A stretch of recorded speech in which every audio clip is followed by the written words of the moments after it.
Iran से मुज़ाकरात कर रहे हैं, उम्मीद है कामयाब होंगे। पाकिस्तान और भारत को कहा जंग के बजाय तिजारत करें, अब दोनों खुश हैं। बगराम एयरबेस लेंगे, किसी को नहीं देंगे। दुनिया भर के तनाज़ात को बातचीत के जरिए हल करना तरजीह है। कतर के साथ $42 अरब का दिफाई मुआहिदा किया है। सदर ट्रंप ने फंडिंग बिल पर दस्तखत कर दिए। मीडिया से गुफ्तगू में अमरीकी सदर ने कहा, अमरीका से जुराइम पेशा तारिकीन वतन को वापस भेजा जा रहा है। फौज की तैनाती से वाशिंगटन में जुराइम में कमी आई। वाशिंगटन DC में कत्ल के वाक़यात 95% कम हो गए। अमरीकी शहरी अब पहले से ज्यादा महफूज हैं। अद्वियात की कीमतें तारीख की कम तरीन सतह पर हैं। रिपब्लिकन पार्टी को मिड टर्म इलेक्शन जीतना चाहिए। बुलेटिन के आगाज में बात करेंगे, ईरान से मुज़ाकरात कर रहे हैं, उम्मीद है कामयाब होंगे। पाकिस्तान और भारत को कहा जंग के बजाय तिजारत करें, अब दोनों खुश हैं।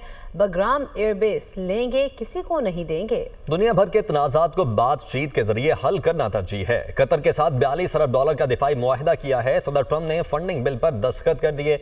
मीडिया से गुफ्तगू में अमरीकी सदर ने कहा, अमरीका से जुराइम पेशा तारिकीन वतन को वापस भेजा जा रहा है।